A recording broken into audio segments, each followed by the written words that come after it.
My mom stared across the dinner table, smirked, and said, "You will never be as good as your brother." Everyone laughed like it was a joke, like I should just swallow it the way I always do. My name is Alexis Carter. I am 29, and for years I have paid their bills in silence, but that night something in me snapped. I pushed my chair back, my heart pounding so loud I could barely hear myself, and I said, "Fine. Then tell him to cover everything from now on, because I am done sending money." The room went quiet in an instant. My mom blinked, confused, then narrowed her eyes at me like I had just insulted her. "What money, Alexis? We have never received a single dollar from you." She said it so confidently that for a second I almost questioned my own memory. Almost? I just looked at her and felt every late-night transfer, every emergency payment, every time I chose their bills over my own life slam back into my chest. I work with numbers for a living. I live in spreadsheets and reports. I know exactly where my money goes. So when she tried to erase all of it with one sentence, I realized this was never about forgetting. This was about pretending I did not matter. I took a breath and told her, "If you really want to say that, I guess I will have to show you." Because I kept everything. Every transfer, every note, every so-called little favor. I had the receipts, all of them, printed and waiting. And when I finally laid them on the table in front of my family, my mom went pale before she even finished the first page. If you want to know how that stack of paper blew up years of favoritism and turned the perfect golden boy story upside down, stay with me until the end. Before the day my mom went pale over those receipts, it was supposed to be just another Sunday dinner at my parents' place in Tacoma. The kind of thing we had done so many times, it felt less like family time and more like a routine I was expected to show up for. I left my apartment in Seattle late that afternoon with my laptop bag on the passenger seat, because my dad always had one quick thing he needed help with online, and a container of homemade chocolate chip cookies sliding around in the back, because my mom always said mine tasted just like the ones her mom used to make. Traffic on I-5 was slow, brake lights stretching out in front of me, and the whole drive down I found myself mentally scrolling through my budget instead of the playlist on the radio. The automatic payments I had set up for their utilities were due that week, plus the little transfer I had done a few days earlier for their phone bill. I kept telling myself it was fine. I had a decent salary. I was good with money. This was what being responsible looked like. By the time I pulled into their driveway, Brandon's big SUV was nowhere in sight, which did not surprise me at all. Being on time was my job in this family. I walked in with my cookies, set them on the counter, and my mom, Diane, kissed my cheek with a quick, distracted peck. "Right on time, of course you are, Lexi. You are my responsible girl," she said, like it was this cute inside joke between us. It never landed that way for me. Responsible girl sounded less like a compliment and more like a job title I had never applied for. My dad, Rick, was at the dining table with his reading glasses low on his nose, scrolling through something on his laptop, a messy pile of envelopes and a calculator beside him. He barely looked up except to say, "Hey, kiddo, remind me later. I need your help with some online stuff. Okay?" He said it casually, like asking me to pass the salt, as if my time and brain were just part of the house inventory. Aunt Melissa was already there too, sitting at the end of the table folding cloth napkins into neat triangles and talking about a coworker at the bank who had just gotten promoted. She smiled at me and said, "There is our girl. Always working, always busy. You must be doing so well up there in the big city." In that tone older relatives use when they assume your life is completely under control because you do not talk about your problems. For a while, everything played out like usual. Diane moved around the kitchen narrating Brandon's latest big wins, even though he was not there yet. She talked about a video he posted that got a bunch of likes, a new client he was this close to closing on a house with, How he had shown her pictures of some fancy staging and how professional it all looked. Rick threw in lines like, "That boy is a real go-getter, makes us proud." And Melissa chimed in with, "He has always had that charisma, some people just have it, you know." Whenever my name came up, it was one of three phrases on repeat, like they only knew three facts about me. Lexi is steady. Lexi is fine. Lexi has a good job, so we do not worry about her. Steady. Fine. Good job. As if that covered the whole story of who I was. As if being fine meant I did not have student loans, or dreams, or nights where I stared at my bank app wondering how my account could feel so tight when everyone else thought I was doing great. I set the table, refilled water glasses, moved around the edges of the conversation, listening to them hype up my brother, who was not even on time to his own family dinner. At one point, my mom waved her phone around and showed Aunt Melissa one of Brandon's Instagram posts from some rooftop bar saying, "Look at him. Living life. He works so hard. He deserves it." The part where he had called me last month to ask for money because a deal was a little slow right now did not make it into the story. When Brandon finally strolled in, late as usual, holding a cheap bottle of red wine like it was some kind of trophy, the energy in the room shifted toward him the way it always did. He kissed my mom on the cheek, clapped my dad on the back, nodded at Melissa, and gave me a half hug while still looking at his phone. Then he launched straight into a story about a wild open house and some crazy rich buyers who might be flying in from out of state, and everyone laughed on cue, leaning in, asking questions, reacting like they were listening to a celebrity guest on a talk show. My dad clapped him on the shoulder and said, "That is my boy, out there making things happen," and my mom was practically glowing. Aunt Melissa literally adjusted the napkins again like she was setting a stage. I sat there with my plate, listening, thinking about the text my mom had sent 2 days earlier asking if I could cover the phone bill just this once, and the Amazon order she had forwarded me, "In case you want to help," with a little heart emoji tagged on like a softener. Nobody mentioned any of that.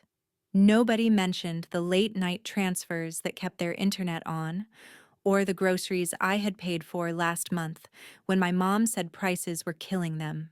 At one point, between stories, my dad joked, "Brandon is the man of the house now. We would be lost without him." And everyone chuckled. My mom nodded proudly and added, "He just has a gift. Everything he touches turns into an opportunity." Then she turned to look at me with that same smile, the one that never quite reached her eyes when it was aimed my way, and dropped the sentence that had been hanging in the air for years but never said so plainly out loud. She shook her head like she was stating a simple fact, not a judgment, and said, "Lexi, you will never be as good as your brother." When she said that, "You will never be as good as your brother," it was like someone finally hit unmute on a reel that had been playing in my head for years. Because the thing about moments like that is, they never come out of nowhere. They sit on top of a pile of smaller cuts you pretended did not hurt. Mine started when I was 23, fresh out of grad school, working my first real job as a junior analyst, still sharing an apartment with 2 roommates and eating a lot of frozen dinners. One night, my dad called sounding more stressed than I had ever heard him. There had been a bad storm. The roof over the garage was leaking, and the repair guy wanted a deposit they did not have until the end of the month. He said it so quietly, like he was ashamed to even ask, "Lexi, could you spot us 150? Just this once, we will pay you back when things calm down." I stared at my own bank app, did the math, and said yes without thinking, because that is what you do for family, right? The payback never happened, but the calls kept coming. At first, it was every few months, a utility bill that got higher than expected, a medical copay, a car registration fee. Then it turned into a routine. I set up a monthly transfer for their power and water, around $250, because my mom texted that she could not sleep when the bill was late. A few months later, I added 90 for their car insurance because my dad was tired of being on hold with the company. On top of that, there were the little things: 60 here for a Walmart pickup, 40 there for a Target run because my mom said she wanted to stock up when there was a sale. Every time, the tone was the same. We just need help this month, sweetheart. We will get back on our feet soon. You know how it is. Meanwhile, my own life was built around their emergencies. I stayed in the cheaper apartment instead of moving into a place with an-unit laundry. I put off replacing tires that were past due because I had just sent money for their past due internet bill. My friends planned a weekend trip to California one summer, and I told them I could not swing it without saying out loud that I had wired $300 to my brother for a temporary cash flow issue, so he would not lose a client. When Brandon wanted to sign up for some high-priced real estate coaching course he swore would change everything, my mom called me crying about how this was his big chance, and they did not want him to miss it. I ended up covering the last $300 he needed, and they all thanked me like I had just paid for a pizza, quick and casual, then moved on. It was not just the money, either. I spent my Saturdays driving down to Tacoma to fix things they did not want to pay a technician for. I set up online banking for my dad because he hated all the passwords. I untangled their internet when it went down. I synced my mom's phone to the TV so she could stream her shows. I sat at their dining table helping Brandon rewrite his bio for his website and polishing his LinkedIn so he could look more professional. When he got compliments on how sharp his profile looked, he never once mentioned I had written every word. And whenever anyone asked my parents how they were managing, they would smile and say, "Brandon is doing so well. He is really taking care of us. That boy is such a blessing," while I stood there knowing the automatic transfer hitting their account on the first of the month had my name on it, not his. The more I gave, the more invisible I felt. In their version of the story, I was the stable background character, the one you do not worry about, the one who will always pick up the slack, while Brandon was the star, the golden child whose charisma paid the bills, even when my actual cash was the only reason the lights stayed on. The night my mom told me I would never be as good as my brother, I smiled tight, swallowed the burn in my chest, and finished my dinner like nothing had happened. I helped clear plates, packed up leftovers, hugged everyone goodbye, and drove back up I-5 in the dark, with my hands gripping the steering wheel a little too hard. My phone buzzed a few miles out of Tacoma. It was my mom, Diane, texting a list like she always did after I left. "Can you pick up some paper towels and toilet paper this week? Also, the Netflix bill went up again. Can you cover it? Just until we sort things out. Love you." A little heart emoji at the end, like that made it softer. I stared at the screen at a red light and felt something inside me tilt.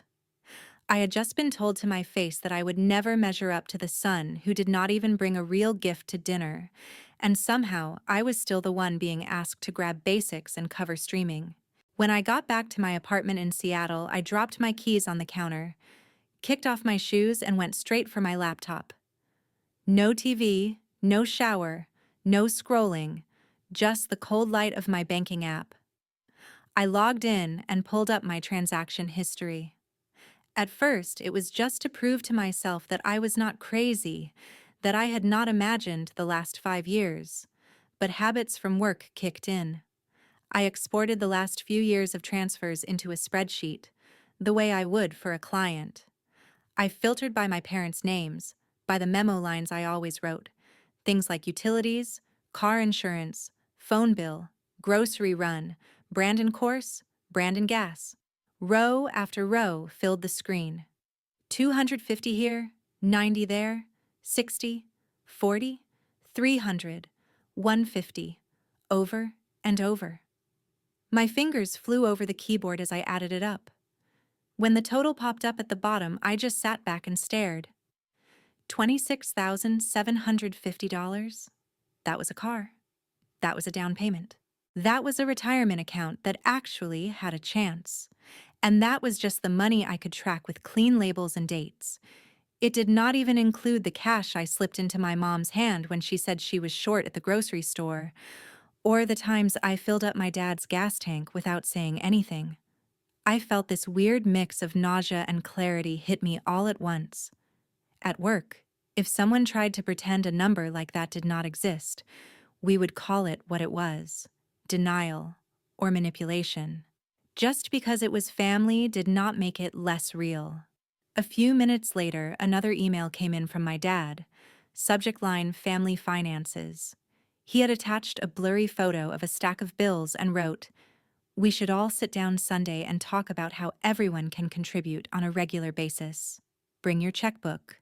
No mention of what I had already been contributing. No acknowledgement that my regular contribution had been quietly propping them up for years. I could feel that old familiar script starting to run in my head, the one that said, "Just do it. It is easier than fighting. You can catch up later." But this time I did not click away. Instead, I opened a new folder on my desktop and named it Receipts. I went back through my banking app, my email, my text confirmations, and saved every transfer and payment that had gone to my parents or to Brandon in the last 5 years. I took screenshots, downloaded PDFs, and organized them by year. It took less than an hour because this is literally what I do for a living, but by the time I was done, I had a tidy document that told the story my family refused to see. I printed the whole thing at work the next day on my lunch break, hole punched it, and slid it into a plain black binder. On the front, I wrote one word in block letters: family. When my mom texted later in the week to remind me about Sunday dinner and added, "Also, we need more paper towels if you can grab some," I just replied, "Sure, I will bring what you need." But what I was really thinking was, you wanted paper. You have no idea what I am about to put on the table. Sunday came faster than I wanted it to. I drove back down to Tacoma with a case of bulk paper towels in the trunk and that black binder sitting on the passenger seat like a passenger with its own agenda. My mom had texted that morning. Just a small family meeting before dinner. Nothing big. Love you. And added a smiley face. I stared at it for a long second before tossing my phone onto the couch and grabbing my keys. When I walked into the house, it felt different from the usual Sunday dinners. There was less noise, fewer smells from the kitchen. The table was already cleared except for my dad's laptop, a messy stack of envelopes, and a yellow legal pad with numbers scribbled all over it. Rick looked up and gave me a tight smile. "Glad you are here, Lexi. We are going to work this out like a team," he said, gesturing toward the chairs. My mom, Diane, was pacing between the kitchen and the table, chewing on her thumb, a habit she only had when she was worried about money. Aunt Melissa sat at the end of the table with a coffee mug between her hands, like she was there to moderate a panel. Brandon was leaned back in his chair, phone in hand, tapping through notifications like there was nothing serious happening at all. I set the case of paper towels down by the pantry, then placed my purse on a chair and, very carefully, laid the black binder on the table next to the pile of bills. Nobody commented on it at first. My dad cleared his throat and opened his laptop. "So, your mom and I have been looking at the numbers," he started, "and it is getting tight. Inflation, gas, all that stuff. We thought it would be good if we all pitched in regularly, make a plan, so we are not always scrambling." My mom jumped in right away. "Brandon has been doing so much already, with his work and everything, and we know you are in a good place too, sweetheart. So maybe you could just formalize what you are already helping with. Make it official." Aunt Melissa nodded like this all sounded perfectly reasonable.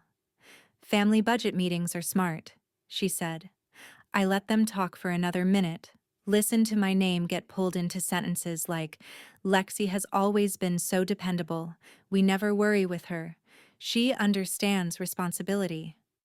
And then I put my hand on the binder and slid it into the center of the table.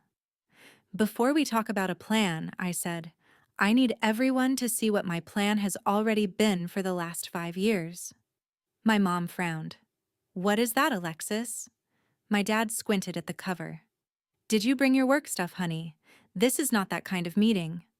I flipped the binder open to the first page, a simple summary sheet I had made at lunch earlier in the week. Each year, the total dollars transferred to my parents and to Brandon. Underneath, a grand total in bold. Diane leaned in, more out of reflex than interest, and started reading. Her eyes moved down the page and the color in her face drained so fast I actually saw it happen. For a second, nobody said anything. Then she laughed, a sharp, nervous sound. What is this supposed to be? These are just little things. You are making it look bigger than it is. My dad leaned over her shoulder, then looked at me. Lexi, this does not mean anything. It is just family helping each other. I reached forward and flipped to the next page. It was a printout of transfers from my bank, grouped by month. March utilities 250, car insurance 90, Walmart order 62, Brandon coaching course 300. I turned another page. April, May, June. Same pattern. My mom snapped the binder shut with more force than necessary. We do not need to see every little thing you have ever done, she said, her voice getting higher. And anyway, we have never asked you for that much. I felt something in me steady, the way it does when I present a report I know is solid. Not that much, I repeated. $26,750, not counting cash, not counting gas, not counting groceries I bought on my card because you said you were saving. Brandon finally looked up from his phone. Whoa, Lex, you have been keeping score. That is weird. It is family. My mom latched on to that. Exactly. This is family, Alexis. You cannot just throw numbers in our faces like some accountant. You will never be as good as your brother if you keep acting like this.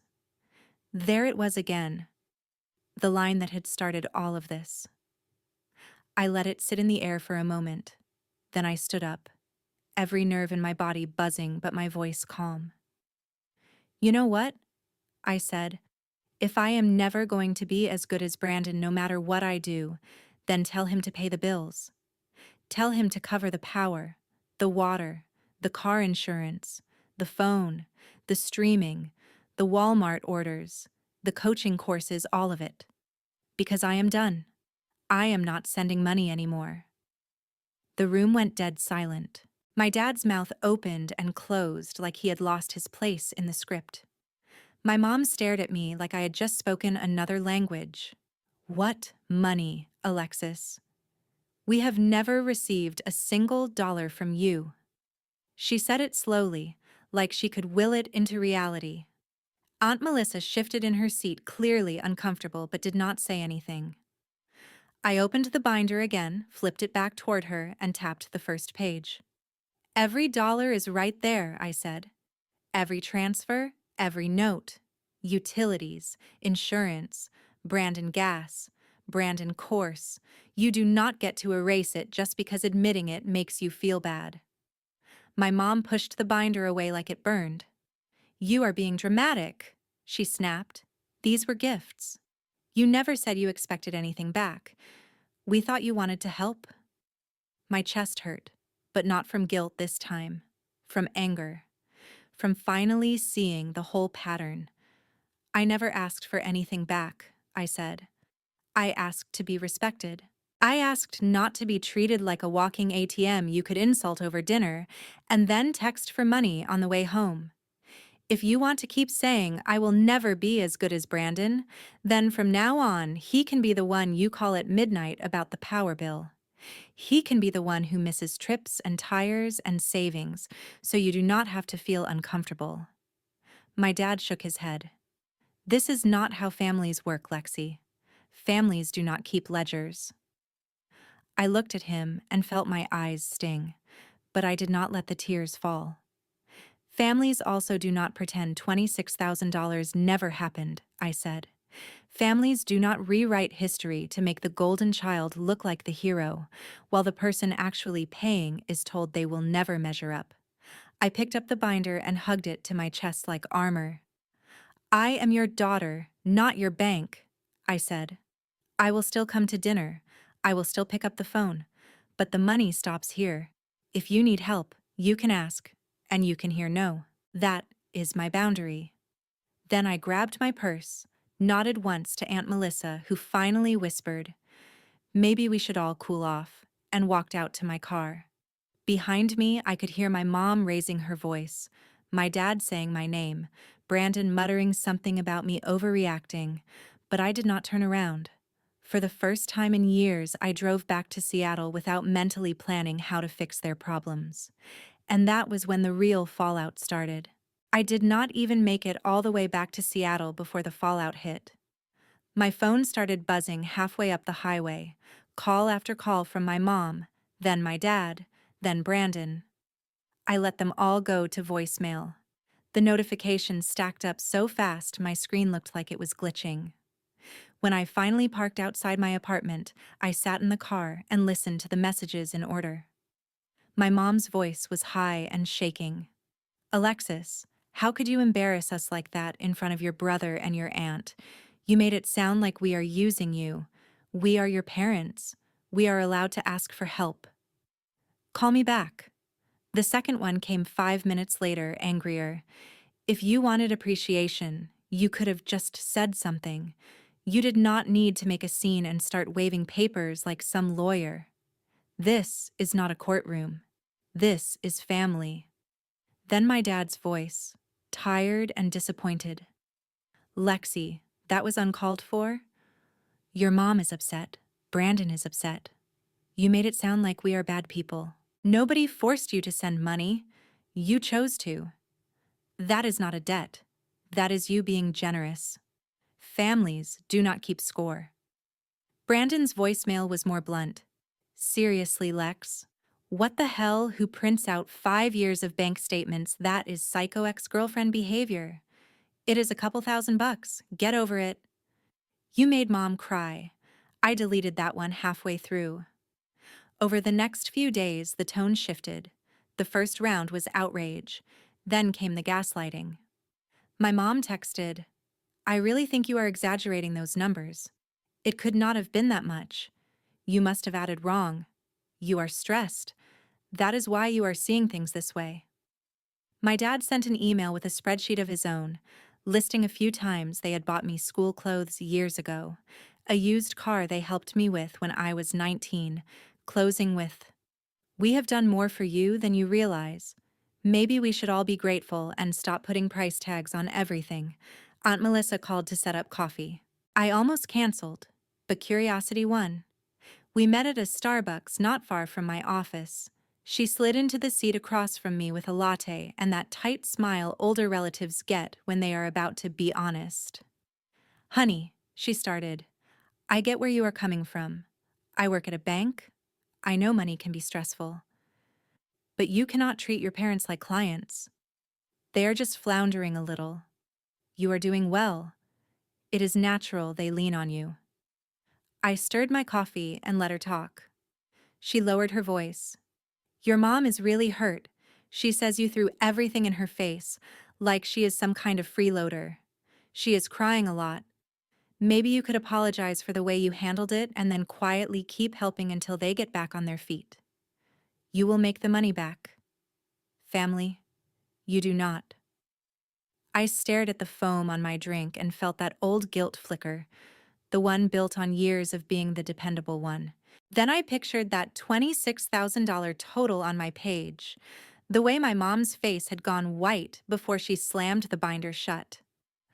"I am not treating them like clients," I said finally. "I am treating myself like a person whose work and money mean something." Melissa sighed, like I was being stubborn. "Just do not let pride cost you your family," she said. I drove back to my office and sat at my desk, my heart heavy and my hands shaking. For a second, I almost opened my banking app to reset the automatic transfers, just to make the noise stop. Instead, I opened a different tab. I canceled every recurring payment that had my parents' name in the memo. Utilities, gone. Car insurance, gone. The monthly grocery top-up, gone. Then I set up a new automatic transfer, same total amount, but this time from my checking into a separate savings account labeled me. I opened an IRA I had been putting off for years and scheduled a small monthly contribution. The numbers on the screen were not big. Not yet.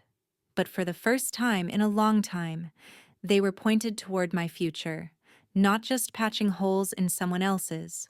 The backlash did not stop just because the transfers did. My mom started posting vague statuses on Facebook about ungrateful children who only see dollar signs and how some people forget who raised them. A couple of my cousins liked the posts, not knowing they were about me.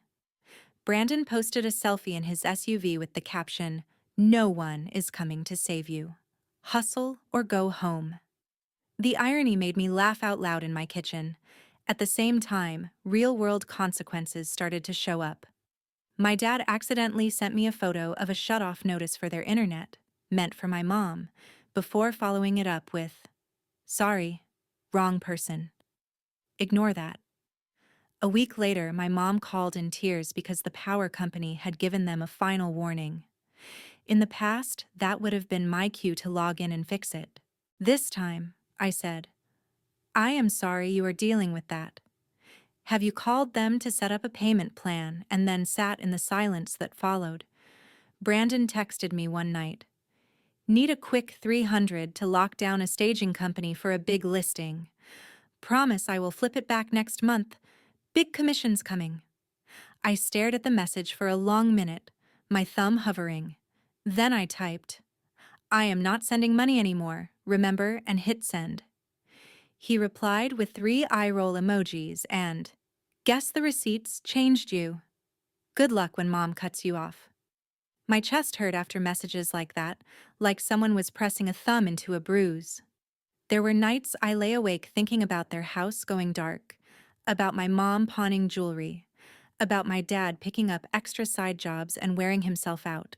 But then I would think about all the nights I had skipped dinners with friends to hit their due dates, the trips I had not taken, the savings I did not have, all so they could keep pretending my brother was carrying them.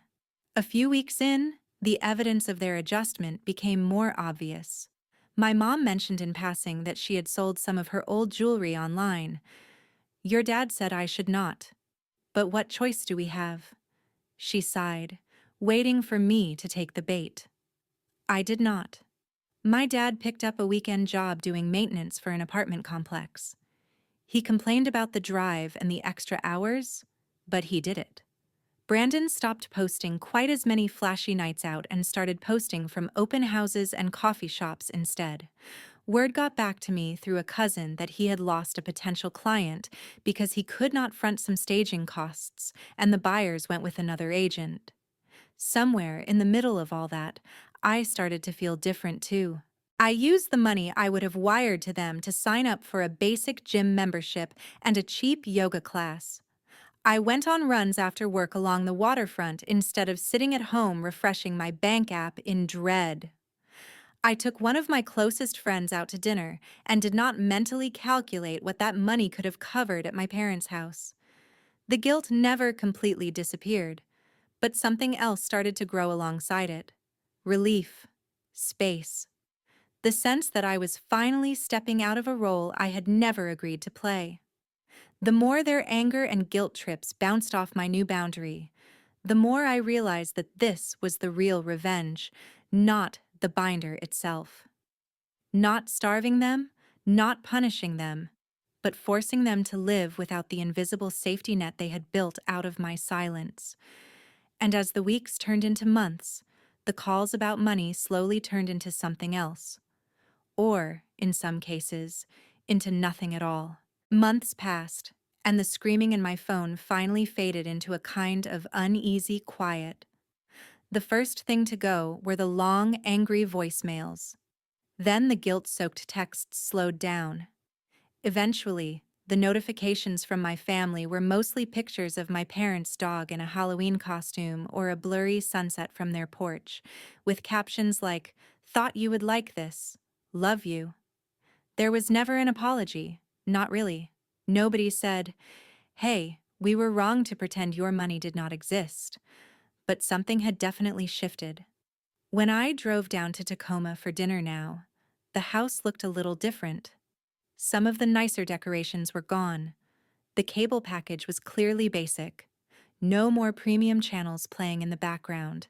My dad, Rick, talked about his weekend maintenance job at the apartment complex like it was just something men his age did, nothing to be embarrassed about.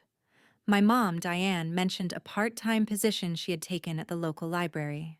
Just a few shifts a week, shelving books, helping people find things, she said, waving it off, but I could hear the strain and pride mixed together. For the first time in my life, my mom was swiping a time card instead of my account. Brandon toned down the influencer persona a little. He still posted, but the flashy dinners and expensive gear shots were replaced with open house tours and behind-the-scenes clips from showings. At one family dinner, he complained about having to pick up a few shifts at a coffee shop between slow months. "It sucks, but whatever. Grind is grind," he said. Nobody called him the man of the house that night. They talked about all of us, figuring things out, and when the subject of bills came up, everyone looked anywhere but at me. On my side of the fence, life got quieter in the best way. The money that used to vanish into emergency transfers started to stack up. My little me savings account, the one I had set up the day I canceled the auto payments, actually grew. My IRA contributions ticked along in the background. I joined a local running group and made friends who knew me as Lexi, the woman training for a 10K, not Lexi, the daughter who always wires money. I updated my resume, took a certification course my company paid for, and got serious about my own future instead of just holding up everyone else's. One weekend, I finally booked that cheap California trip I had told myself I could not afford for years. Standing on a beach I had only ever seen in other people's photos, I realized how small my life had become when my parents' bills were the center of it. I still go to Sunday dinners sometimes. I still answer the phone when my mom calls, as long as the first words out of her mouth are not about due dates. I set rules for myself that I actually keep now, simple ones, like no opening my banking app after 9 p.m., and I do not send money in the middle of a conversation. If someone asks for help, I tell them I will think about it and look at my budget later. Most of the time, the answer is no, and I let it be no without an essay. I do not hate my family, I never did. I love them. I want them to be okay. But I finally understood that loving them and funding their denial are not the same thing. My mom can think whatever she wants about who is as good as who. My worth does not live in her sentences or in a stack of unpaid bills. It lives in the life I am building for myself, one choice at a time. I will always love my family, but I will not let anyone turn that love into a bill ever again. And if you are listening to this, thinking about the times you have bailed out people who never even said thank you, maybe ask yourself the question I avoided for years. What would your life look like if you finally stopped paying for their version of the story and started investing in your own?